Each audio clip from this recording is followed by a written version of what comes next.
Yo, what is going on, boys? Sekapoko here, bringing another One Piece Treasure Cruise video with a little bit of an update on the One Piece Treasure Cruise tier list, going for the tier list by color. This is update number 2, brought to you on the 6th of October 2017. Now, for this update, I have a couple different changes that are going to be a little bit controversial, and a little bit of changes that you just got to think about for a minute and just go with it. Either don't go with it or not go with it. So let me know what you guys think in the description below. I did want to update these based off the current meta that is going forward. This is not going to apply to any global player at all. It is going to only apply to JP players in the current meta.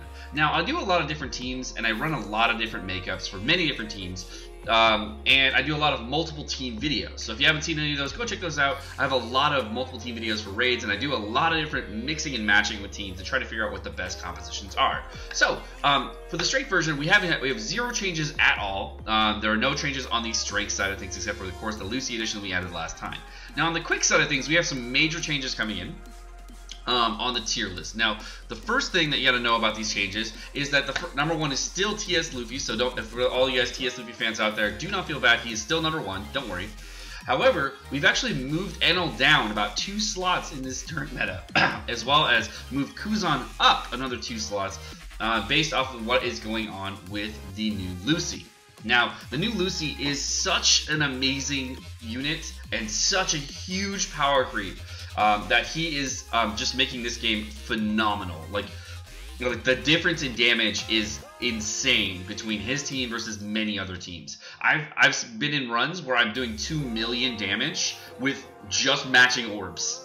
I know specials pops, just hitting stuff, 2 mil damage, easy. It's like, what is going on? So he's such a strong unit that it actually affects a lot of other units, because you can actually use characters like Kuzan or Enel or something like that in tandem with him and actually use them as like viable captains. You can also use Striker Law as a friend captain. You can use Kuzan as a friend captain. There's tons. But you know what? Because he's such a strong unit, one of the best subs for him is actually the 6+ Kuzan.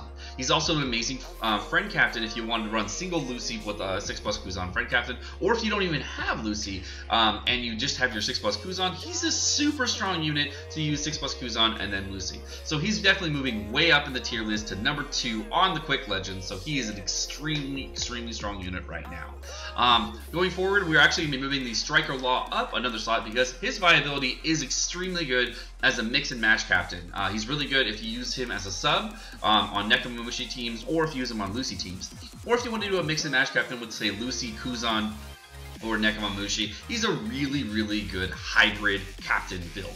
So his captain ability with the ability to heal with those high HP captains makes it really strong. Plus you get to have a little bit more safeness there if you had a lot of HP cuts going through a round. He's also his orb boost, since being one of the highest orb boosts in the game, that matches with the new the Invasion Cavendish for slashers. It makes him extremely good. So definitely moving up in the tier list. And Enel, he is going to be moving down in the tier list here to number 4 spot, because Enel is an extremely strong captain. However, I have felt in the current meta he is being power creep pushed back because of how he uses everything. Now, he is a really difficult captain to use, so many people are already probably going to be happy with this change. But he is extremely strong still, so he's still going to be placed above the new Quick Lucci as far as damage goes for an entire team viability. He's still extremely good.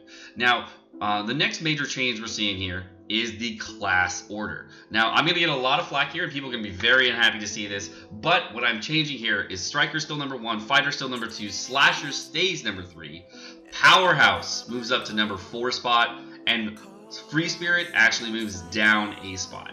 Now, the reason this change is being put in place is because Powerhouse orb manipulation is so on point right now. Like, you can do stupid teams with Powerhouse right now. They are insane.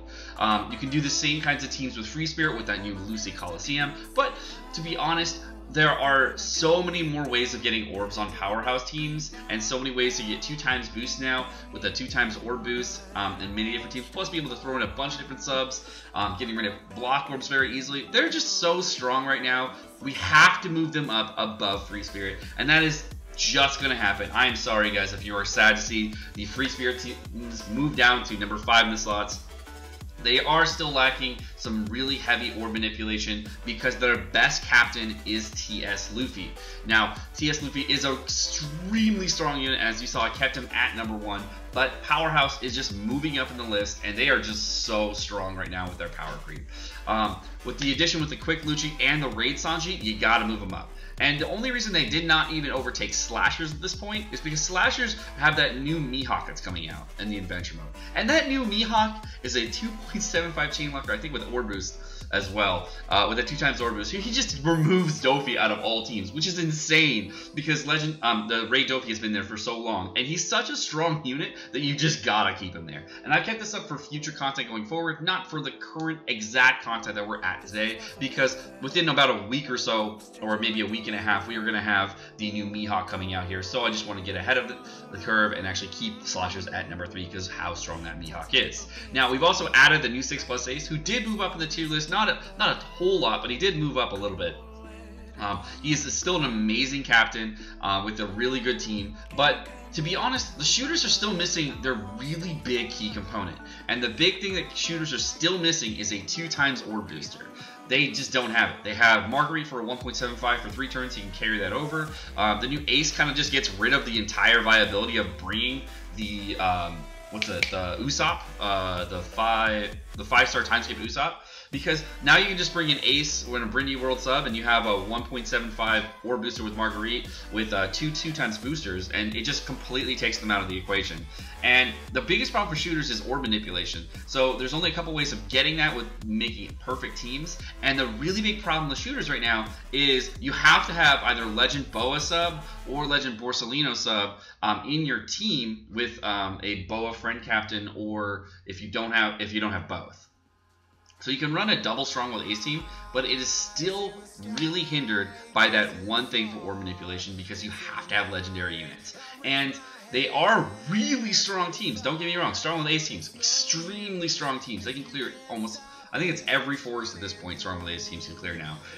But the big problem that they all still face is orb manipulation, and the way you have to structure the teams. You can build them with the top tier teams, but even with those top tier teams, they still fall short of the other 3 legends. For Legend Magellan with that crazy HP cut per turn, with it, Legend Magellan is basically the new Fujitora, if you wanted to classify him. He's Fujitora without even having to pop a sub, and you get like pop defensive items all day long if you have, oh not items, but defensive characters all day long just to survive whatever you want. If you bring the new Barto in here, you're just like the 6-star Barto, not the blue Barto. You just lull through everything and not even have to worry about it. Like his viability is just nuts.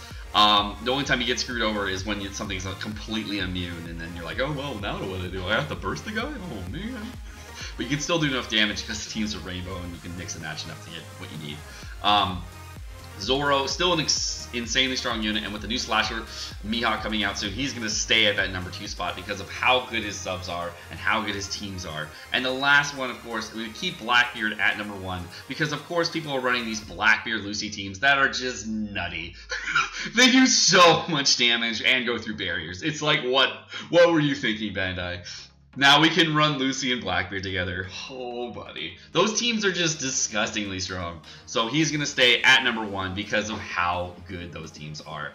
For Sai, we have 0 changes, but we did find something out, which is really interesting. I was asking around for a while, and I was trying to figure out if anybody knew what Sai stands for, and I still don't know. I Googled for like 10 minutes, and I tried to figure out what Sai stands for. I came up with like psychic or physical, and I was like, well, they actually never say what Sai stands for. They just call it Sai. Because int could be knowledge or intelligence, but what's Sai? What is Sai? No one knows, dude. No one knows. For sure, because I haven't actually seen any posts of Bandai. We can say int is knowledge or intelligence. We can say dex is dexterity, because that's kind of how it goes. And of course, we can see blue or quick being quick, because that's pretty obvious, and it's being strength. But it's really weird to have that. So I know you guys are going to have some other things to say about this this blue section. So I'm going to go ahead and go over this a little bit more as well. TS Luffy may actually fall off as the number 1 blue legend on this list at some point. He's still stupid strong at a 4x multiplier versus the 3.5 that you get with Kuzan. But the lack of that orb manipulation just as a unit, TS Luffy versus G4, I mean, the difference is staggering because you have 6 out of 7 orb matches versus 3 out of 7 orb matches with the TS Luffy. So it's kind of like, it's kind of one of those things that you're just like, ugh. And you can't use the Invasion Shank special with the Luffy special. So for me, if I use TS Luffy Sabo teams, or if I've played double TS Luffy teams, I always feel extremely strong when I'm fighting the boss, but only if I get matching orbs. And if I don't get matching orbs, I feel like I'm just like, I feel this big old cringe. So I definitely feel like they're going to need something on these TS Luffy teams to make up for it. The addition of that new Kuzan was an interesting addition, but the problem with that, not Kuzan, new Kizaru, the new Kizaru, which makes strength, int, and I think block or something like that, magic. I'm not really sure. I gotta check up on that again. But it was a really interesting addition. The problem, though, it was the same problem as before, is he doesn't change meat and tandem to matching. So if you get meat or tandem on your Luffy teams, you're kind of out of luck. So you have to use like your Colosseum Conjuro, and you have to use this Kuzan, or not Kuzan, Kizaru. I keep saying Kuzan. In tandem, just to get full matching orbs, and that's like 2 units. Like, what the heck? What are we doing here, man? Why do we have so many? So that's definitely why I'm a little hesitant on making him #1 still, but I'm going to keep him at #1 because he's still extremely strong as a unit. We haven't run into content that he has been like, nope, can't clear it at all. Not happening. Even with the new raid Sanji, there are still ways of getting around it, so you can clear it with TS Luffy. However, we found out that there were so many better teams than TS Luffy against that raid Sanji. So if the meta persists where we get lots of beneficial buffs at the start of the run to cancel out the beneficial orb enabler, or they even add beneficial orb enabler interrupts into the game, which they may do, that may happen very soon, we don't know, then we're going to have a little bit of different of a time here.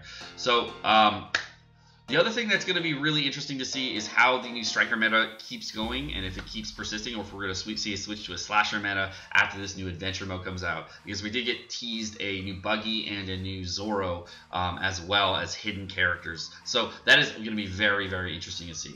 As far as the type order, I might change the type order sometime soon, but we're going to have to see as it keeps going, because the quick units are still extremely strong.